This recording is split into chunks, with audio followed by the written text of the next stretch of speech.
In the hard winter of 1882, when the Montana cold could kill a man before sundown, Silas Wren arrived at Margaret Holt's failing ranch with nothing left but two hungry children and a promise.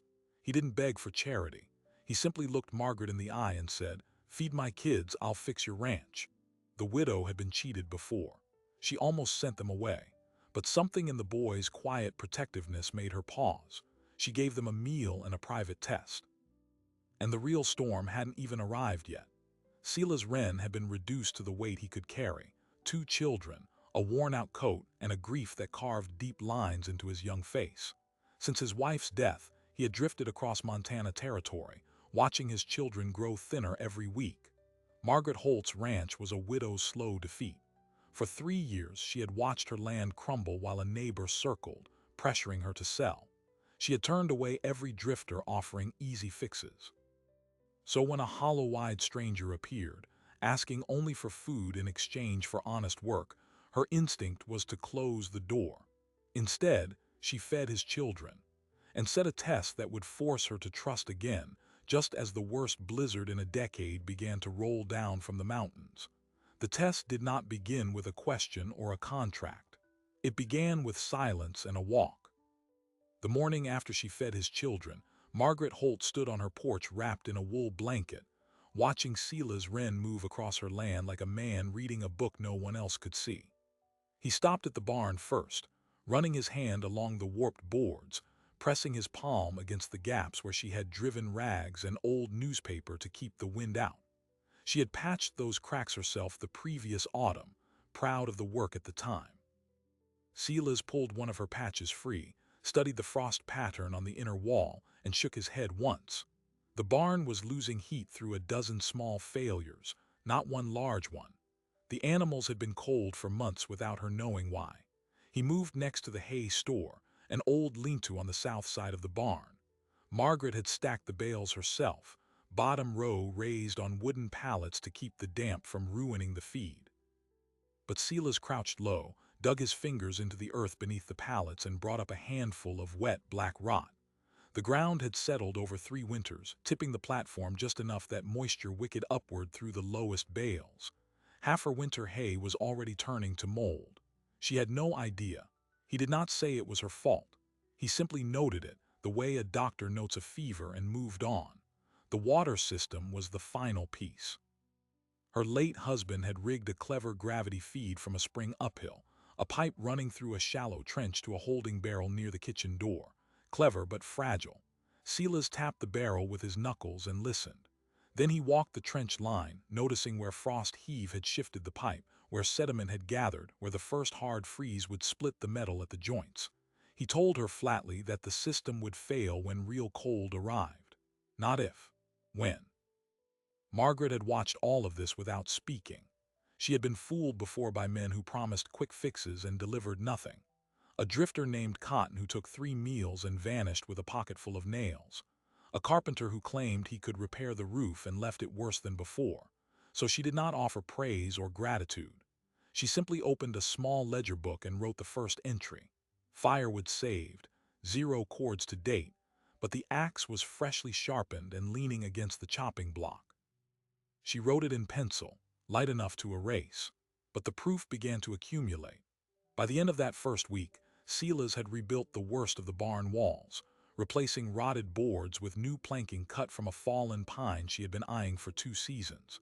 He reseated the hay pallets on fresh gravel, carted from the creek bed in a wheelbarrow with a broken wheel he fixed before starting.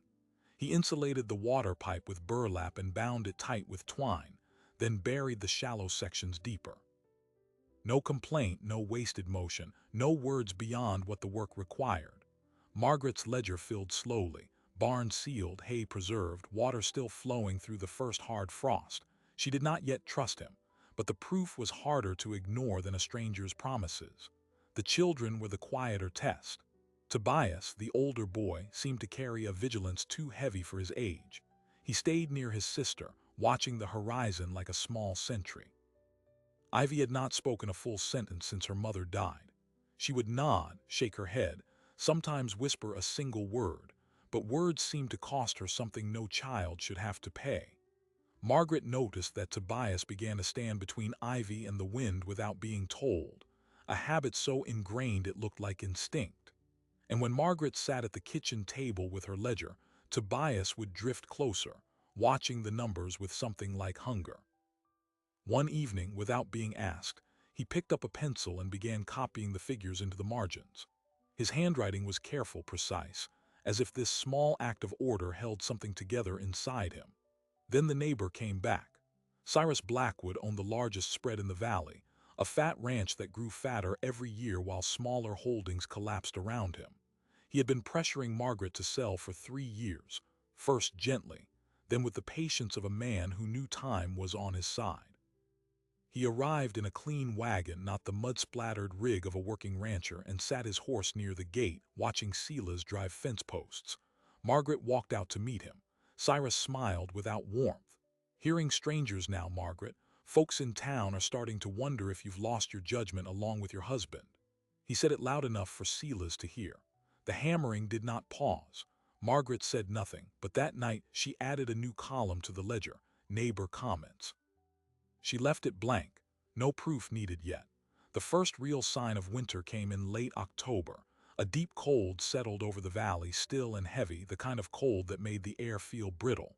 The old-timers called it the held breath. Silas sensed it before anyone else. He began moving faster, reinforcing the barn roof, doubling the feed stores, dragging extra firewood into the lee of the cabin. He told Margaret that something was coming. She believed him. On the evening of November 3rd, the sky turned the color of hammered pewter. The wind dropped to nothing. Even the birds went silent. Margaret stood on the porch with the ledger in her hands, the pages filled now with proof. Firewood saved, hay preserved, water still flowing. But none of it felt like enough. Inside, Ivy was sleeping fitfully, and Tobias sat near the stove, copying numbers. Then the first gust hit.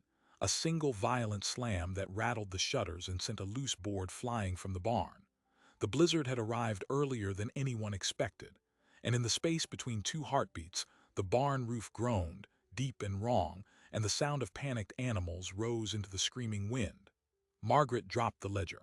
Silas was already reaching for the rope. The rope was old. Silas knew it the moment his hand closed around the coiled hemp beside the door. The fibers had begun to fray near the middle, worn thin from seasons of hard use that Margaret's late husband had never bothered to mend. There was no time to find another. He tied one end around his waist, double-knotted it against the small of his back, and handed the other end to Tobias. "Hold this," he said, his voice carrying no panic, only instruction. "Don't let go, no matter what you feel." The boy's small hands wrapped around the rope and held tight, knuckles going white. The barn was 40 feet from the cabin door. In clear weather, a man could cross that distance in 10 seconds. In the whiteout, every foot was a negotiation. Silas pushed the door open and stepped into a wall of moving ice. The wind caught him immediately, a hard fist to the chest that stole his breath and filled his eyes with snow. He could not see the barn. He could not see the woodpile. He could see only the rope leading back toward the cabin, a lifeline in the white chaos. He followed the memory of the ground, one foot in front of the other, while the storm screamed around him like something alive and furious. Inside the barn, the sound was worse. The roof had not collapsed entirely, but a section near the north wall had buckled under the sudden weight of wet snow. A rafter had splintered, and the wind had punched through the gap, driving ice into the stalls where the milk cow and 2 draft horses were stabled. The animals were screaming, not the low moan of discomfort, but the high, terrified shrieks of creatures facing death. The snow was already piling against the far wall, and the temperature inside had dropped to nearly the same killing cold as the outside. If the gap was not sealed within the next hour, the herd would be dead before midnight. Silas climbed the ladder to the hayloft, the rope still tied around his waist, trailing back through the barn door toward the cabin. The loft was half collapsed, beams groaning under the shifting weight. He could see the problem. A support post had cracked at the base, tilting the roof line and creating a funnel for the wind to drive snow directly onto the animals. The fix was not complicated.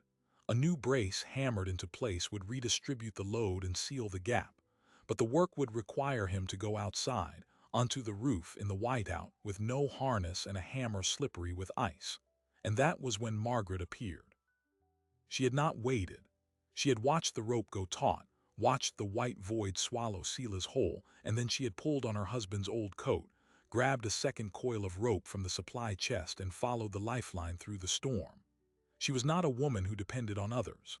She had spent 3 winters alone on the ranch, burying her husband, fending off Cyrus Blackwood, patching walls with rags and refusing to break. But something had shifted in her chest when the barn groaned. Not fear for herself, fear for someone else. And she realized she would rather die beside him in the snow than wait inside the cabin and wonder. She found Silas in the loft, his face already coated with ice, his hands working to secure the brace. He looked up, startled, then furious. "Get back to the cabin," he shouted over the wind. She ignored him. She tied her rope to a solid beam and handed him the other end. "You'll need 2 ropes if the first one breaks," she said, her voice steady despite the violence around them. For a moment he just stared at her. Then he nodded once and climbed through the gap onto the roof. The wind on the roof was a living nightmare. Silas could not stand. He crawled on his belly across the icy shingles, the rope burning against his waist, while Margaret braced herself inside the loft, feeding him slack inch by inch. The broken rafter was visible through the snow, a jagged wound in the roof line. He pulled the brace into position, a heavy oak plank he had cut the week before for exactly this purpose, and began hammering. Each swing was a battle. The hammer slipped twice, nearly flying from his frozen grip. The nails bent in the cold. His fingers lost feeling, then lost movement, becoming clumsy claws at the ends of his hands. Margaret held the line. She could not see him through the white blur, but she could feel him through the rope, the rhythmic tug of his hammering, the desperate pauses when he fought for breath. She realized she was praying, words she had not spoken since her husband's funeral, not for herself. For Silas, for the children waiting in the cabin, for the animals below that depended on a man she had almost turned away. The brace held. After what felt like an eternity, the hammering stopped. Silas slid backward through the gap, his face so covered in ice that Margaret could barely recognize him. But he was alive, he was breathing, and the wind, which had been screaming through the barn like a wounded beast, was suddenly muffled. The gap was sealed. The roof would hold. The animals, still trembling in their stalls, had survived the worst of it, but the storm was not finished. It raged for 2 more days, a relentless assault that buried the valley under drifts taller than a man. The cabin became an island. The world outside ceased to exist. Inside, the 4 of them huddled together around the iron stove, taking turns feeding the fire, while the wind howled against the walls like a pack of wolves. Tobias never let go of Margaret's ledger, clutching it to his chest as if it were a talisman against the chaos. Ivy, for the first time since her mother's death, fell asleep with her head resting on Margaret's knee. When the storm finally broke on the morning of the 3rd day, the silence was almost painful. The sky cleared to a pale, exhausted blue. The valley had been remade into a landscape of white dunes, sculpted by the wind into strange, flowing shapes. The barn still stood. The house still stood. Every animal in the stalls was alive. The children were safe. And Margaret Holt, standing on her porch with the ledger in her hands, understood that something had been forged in the storm that could not be measured in firewood or hay bales. Cyrus Blackwood rode up the valley road later that afternoon. His own ranch had not fared well. 2 of his outbuildings had collapsed under the weight of the snow. Half his herd had scattered during the worst of the blow, and his hired men were still searching the drifts for survivors. He reined his horse to a stop at Margaret's gate and sat there in silence, staring at the barn, the unbroken roof, the thin ribbon of smoke rising from the cabin chimney. Margaret walked out to meet him. She did not gloat. She simply stood there, the ledger in her hands, and waited. "You made it through," Cyrus said, his voice flat, almost disbelieving. He looked toward the barn again, toward the fresh brace visible on the roof line, toward the neat stack of firewood piled high against the south wall. "How?" Margaret opened the ledger to the final page. She had written a new entry that morning, the ink still dark and wet. It recorded the storm, the barn repair, the survival of every animal, and the name of the man who had done the work. She turned the book so Cyrus could read it. He stared at the page for a long moment, his jaw tight. Then he wheeled his horse around and rode away without another word. He knew, and everyone in the valley would know soon enough, that the widow's ranch had outlasted his own. And the stranger who had arrived with nothing but hungry children and a promise had become something no one expected, the reason she still had a home. That evening, Margaret sat at the kitchen table with the ledger open before her. The fire crackled softly in the stove. Tobias was beside her, copying numbers into the margins, his small hand steady. Ivy was curled in a blanket near the hearth, humming something tuneless and soft, the first sound like that she had made in months. Silas was outside, checking the barn one last time before dark. And as Margaret stared at the page, she realized that the proof she had been collecting all these weeks was no longer about hearing a worker. It was about building a future. She turned to a fresh page and began to write, not a record of supplies or repairs, but something else entirely. The start of a partnership, a home, a life. And when Silas walked back through the door, shaking snow from his coat, she would show him what she had written. But first she needed to finish the last line. She dipped the pen again and wrote only a few words. Not a contract, not yet. Just a statement of intent, simple enough to fit inside a single ledger entry. Silas Wren to hold equal stake in Holt Ranch, effective this day, witnessed by the children under this roof. She signed her name beneath it. Then she closed the ledger and waited. Silas came through the door with cold still clinging to his coat, snow melting in his hair. He saw the book in her hands, saw her expression, and stopped. Margaret did not explain. She simply handed him the ledger, open to the final page. He read it in the dim lantern light while the wind outside had finally fallen to a whisper. For a long moment he said nothing. Then he looked at her, and she saw something break loose behind his eyes, a grief that had been locked up since the day he buried his wife. He did not thank her. He simply nodded once and set the book down on the table as if it were the most fragile thing he had ever touched. Tobias watched from the corner, still holding his pencil. Ivy slept on near the fire, and for the first time since the blizzard began, the house felt like a home. The writer came at noon the next day. Not a neighbor, not a friend. A hired courier from the land office in Helena, carrying a legal notice stamped with the territorial seal. The document was brief. The Holt Ranch mortgage, held by First Montana Trust, had been reviewed following a formal complaint about the suitability of the property's management and the presence of an unvetted laborer residing on the premises. The bank required an immediate balloon payment of $400, due within 30 days, or foreclosure proceedings would commence. The complaint had been filed by Cyrus Blackwood, signed and notarized, citing public concern for the welfare of the widow and the children in her care. Margaret read the notice twice while Silas stood beside her, reading over her shoulder. The $400 was more than the ranch could produce in a year. The bank had never mentioned a balloon payment before. The mortgage had been held comfortably for 10 years since her husband first staked the claim. But Cyrus had influence. He held accounts at First Montana Trust. He sat on the advisory board that recommended which ranches were solvent and which were not. The storm had failed to break them. So he found another way. Later that week, a town meeting was called at the Grange Hall in Dixon, the nearest settlement. The subject, posted on a handbill outside the general store, read, "Public discussion regarding the suitability of Holt Ranch for continued homestead recognition." Margaret did not want to attend. She had spent years avoiding public scrutiny, burying herself in work after her husband's death, refusing to give the town a reason to gossip. But Silas told her that if they did not appear, the meeting would become a trial in their absence. They had to show their faces. The hall was crowded. Ranchers from 20 miles around had come, more out of curiosity than concern.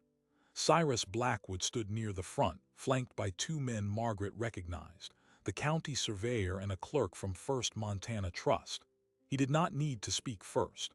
The surveyor did. He held up a map of the valley and pointed to the Holt claim, a modest square tucked between Blackwood's sprawling acreage and the federal grassland. "The question is not whether the widow has worked the land," the surveyor said, his voice dry and official. "The question is whether she is capable of maintaining it. The presence of a transient worker, with no references and no fixed history in the territory, raises concerns about the ranch's long-term viability. Eyes turned to Silas, who stood near the back with Tobias and Ivy beside him. Then the clerk spoke. He held up the ledger, Margaret's ledger. Cyrus had somehow gotten a copy of the pages, the records of firewood and hay and water. These figures show a ranch that was failing before the stranger arrived, the clerk said, flipping through the pages. One man's labor is not a foundation. It is a gamble, and the bank cannot lend against a gamble. The implication was clear. Margaret had been incompetent, and now she was desperate, clinging to a drifter who might vanish the moment spring arrived. A murmur rippled through the room. Margaret rose. She had not planned to speak. She had no prepared statement. But she walked to the front, took the ledger from the clerk's hands, and opened it to the page where Tobias had copied numbers in his careful, childish script. "You see a failing ranch," she said, her voice carrying more strength than she felt. "I see a child learning to count. I see a girl who hadn't spoken a single sentence since her mother died, who yesterday looked at me and said, 'Is it safe now? The bank can measure firewood, but it can't measure what my family survived in that storm. Ask the animals in my barn if the gamble paid off.'" She closed the book and handed it back. The room was silent. Cyrus smiled thinly. He did not need to argue. He had already won the bank, and the bank would win the ranch. But he had underestimated one thing. The people in that hall had heard about the blizzard. They knew that the Holt Ranch had survived while Blackwood's own outbuildings had collapsed. They knew that the stranger had repaired a roof in a whiteout and that not one animal had been lost. And before Cyrus could respond, an old rancher named Elijah Soames stood up in the back row. Soames had lost everything in a winter 10 years earlier and had rebuilt from nothing. He did not like banks, and he did not like rich men pushing widows around. "I've seen the Holt place," he said, his voice gravel and dust. "Looks to me like the only thing in trouble is Blackwood's pride. If the bank wants $400, maybe we pass a hat." Laughter, a little, and then a growing rumble of support. Cyrus left before the meeting ended, but the damage was not undone. The bank notice still stood, and 30 days were ticking down. The town could not raise $400. It was a fortune, and in the days that followed, a new threat emerged, not from the bank or from Cyrus, but from within. Silas began to withdraw. He had heard the surveyor's words, the suspicion in the clerk's voice. He was the liability. If he left, the complaint would be void, the bank might relent, and Margaret could keep the ranch without the stain of a transient worker. He told her this one night after the children were asleep, his voice flat and final. "I won't be the reason you lose everything," he said. Margaret did not argue. She simply placed the ledger in front of him, open to her final entry. "You already saved everything," she said. "Now help me keep it." The pivot came from an unexpected source. Ivy, who had not spoken in public since before her mother's death, walked up to Margaret the next morning while Silas was outside chopping wood. She tugged on Margaret's sleeve. "Don't let him go," she whispered, her voice tiny but clear. "He'll get lost in the snow again." It was the most she had said in one breath since the funeral. Margaret knelt down and pulled the girl close, and in that moment she knew that the fight was not about a piece of land. It was about whether a family that had been shattered could be put back together, and whether the world would allow it. Margaret spent the next week gathering every scrap of proof. The daily work records, the testimony of the animal's survival, the statement from old Soames and 3 other ranchers who had seen the ranch after the storm. She drafted a formal appeal to the bank, not begging for mercy, but laying out a business case. The ranch was now more productive than ever. The partnership with Silas Wren would increase output, and the blizzard had proven the property's resilience. She also included a note from Tobias, written in his careful hand. "Mr. Banker, my sister spoke her first words to our new mama. Please let us stay." She sealed the envelope and handed it to Silas. "You deliver it," she said. "You're not a drifter, you're my partner." He rode to Helena alone. The ride took 2 days through snow still deep on the high passes. He walked into the First Montana Trust smelling of wood smoke and horse, his coat patched, his face gaunt from the weeks of cold, but his back straight. The bank manager, a man named Pearson, read the appeal in silence while Silas stood waiting. Pearson had received Blackwood's complaints, but he had also heard about the town meeting. He set the letter down and studied Sela's for a long time. "If I reject this," Pearson said finally, "the widow loses the ranch, and you lose your home." Sela's did not flinch, "And you lose a family that will pay every cent on time for the next 50 years. The decision would come in 3 days. Sela's rode back through the freezing dark, not knowing if the bank would choose compassion or capital. And when he finally reached the ranch at dawn, Margaret was standing on the porch, the ledger in her hands, waiting. No words passed between them. She simply handed him a cup of hot coffee and led him inside, where Tobias and Ivy were already setting the table for breakfast. The answer would arrive soon, and whatever it was, they would face it as one roof, one fire, one family. 3 days passed with the slow weight of cold iron. Margaret went about the ranch work as if the future were not hanging by a thread. She fed the animals, mended a bridle, wrote in the ledger. Sela's repaired a section of fence that had sagged under the weight of the snow. The children played in the yard, their laughter small and bright against the frozen valley. No one spoke about the bank, but every creak of a wagon on the distant road, every hoofbeat, sent a jolt through the quiet.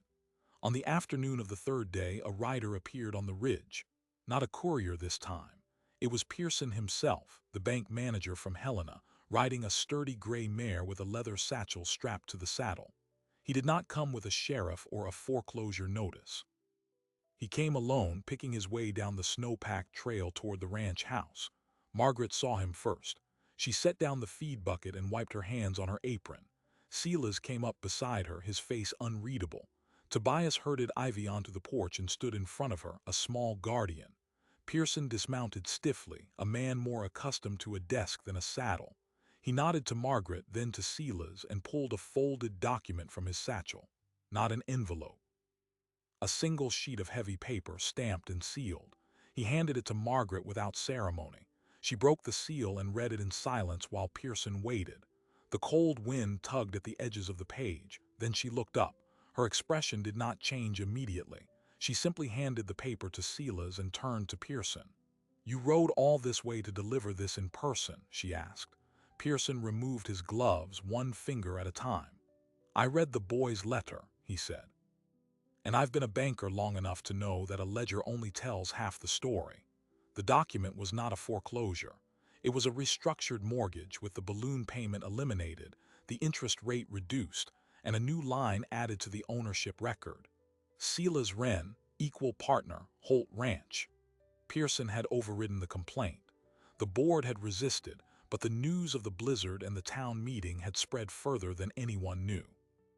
A story had begun to circulate. The widow who had tested a drifter with a ledger, and the drifter who had rebuilt her ranch in the middle of a killing storm. Public sentiment, Pearson explained, had shifted. The bank could not afford to be seen punishing success. Cyrus Blackwood's influence, for the first time, had met a wall. Cyrus himself learned of the decision 3 days later when he rode into Dixon and saw the new posting outside the land office. Holt Ranch mortgage had been permanently amended. His complaint had been dismissed.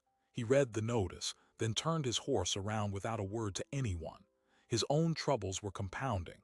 The blizzard had cost him more than he admitted. 2 more of his outbuildings needed rebuilding. His investors were growing impatient, and his reputation as the valley's most untouchable rancher had begun to erode. He did not trouble Margaret again, but the real transformation happened inside the ranch house. Not in the documents, not in the bank's reversal, but in the small, daily acts of a family learning to become whole. Tobias stopped clutching the ledger like a shield. He began instead to write his own entries, records of eggs collected, wood chopped, a new calf born in the early spring. Ivy, after her whispered plea to Margaret, began to speak more freely, not in torrents but in careful, deliberate sentences, as if testing the shape of words in her mouth. She asked Sela's one morning if he would teach her to hammer a nail. He did, his large hand guiding her small one, and the crooked spike she drove into a scrap board became the first thing she had built since her mother died. Margaret, who had spent 3 years guarding her grief behind a wall of solitary labor, found herself laughing again. Not the polite laughter of a widow enduring company, but the sudden, surprised laughter of a woman who had forgotten what joy felt like. It happened at strange moments. watching Silas chase a loose chicken, seeing Tobias and Ivy build a snowman with twig arms, hearing the sound of a hammer before dawn and knowing it was not a threat but a promise. She continued to write in the ledger, but the entries changed. They became less about firewood and hay, more about birthdays, first words, the weight of the wool shearing, the thickness of the cream rising in the milk pans. One particular detail would stay with her for the rest of her life. In the spring, when the snow melted and the valley turned green again, a surveyor from the land office returned to the ranch. Not the same man who had spoken against her at the meeting, but a younger one, fresh-faced and nervous. He carried a new map and a formal notice. The federal grassland adjacent to the Holt claim, a narrow strip that Cyrus Blackwood had long wanted to absorb into his own spread, was being opened for claim. The surveyor explained that the Holt Ranch, having proven its viability under extreme conditions, would be granted first right of purchase. Margaret and Silas pooled their savings, a modest sum scraped together from a winter of careful economies, and bought the strip. It was not large, but it gave them direct access to the creek, the same creek that fed the gravity water system. Cyrus had never managed to acquire that land, despite years of maneuvering. The bank's decision had tipped the surveyor's recommendation, and now the creek belonged to the family that had nearly frozen to death protecting it. The last ledger entry Margaret wrote that season was not about the land purchase. It was about a morning in late March when the first crocuses pushed through the snow. She wrote, "Ivy planted flowers today. She asked if they would come back next year. I told her yes." She smiled. Tobias helped her dig the holes. Silas watched from the barn door, and I saw him wipe his eyes. He thought no one noticed. I noticed. She closed the book and set it on the mantel where it would stay, not as a record of debts and credits, but as a chronicle of a family saved from the cold. So the promise Silas Wren made that first afternoon, standing thin and desperate at the widow's door, was kept not once but 100 times over. The failing ranch was fixed. The barn stood solid. The hay stayed dry. The water flowed. But more than that, the hollowed-out spaces inside each of them, carved by loss and loneliness, began to fill. Tobias became a young man capable of running a ranch alongside his father. Ivy became a girl who could speak of her mother without shattering. Margaret Holt, who had once trusted no one, became a woman who trusted 4 people with everything she had. And Silas, the drifter who had arrived with nothing but a worn coat and 2 hungry children, became the foundation of a home that would last for generations. Now, as the valley turned toward its second winter together, the Holt Ranch stood not as a monument to survival, but as proof of something rarer, that a promise made in desperation can become a bond forged in love. And that sometimes, the coldest storm is the thing that teaches us how warm a heart can be. The story of Margaret Holt and Silas Wren spread quietly through the Montana Territory in the years that followed. Not as a legend, not as a tall tale told around campfires, but as a quiet truth passed between homesteaders who understood the weight of a hard winter.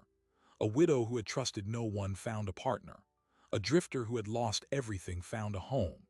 2 children who had stopped speaking, stopped hopping, stopped believing in a future, began to laugh again.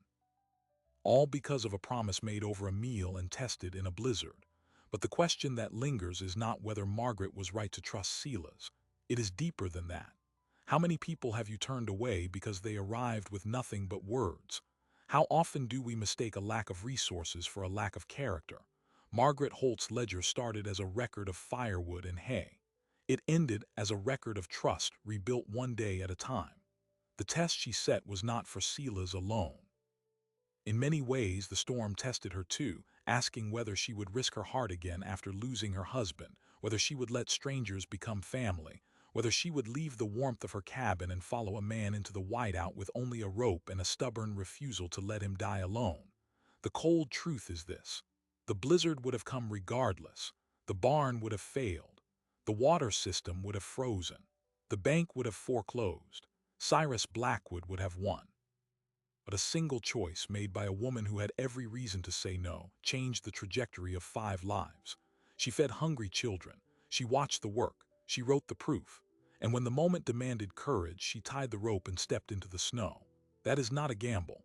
That is the kind of quiet heroism that homesteaders knew well and that we, in our comfortable modern lives, have almost forgotten. Today, the Holt Ranch still stands. The barn bears the brace that Silas hammered in a whiteout. The water still flows from the creek. The ledger is preserved in a small museum in Dixon, open to the page where Tobias copied his first numbers.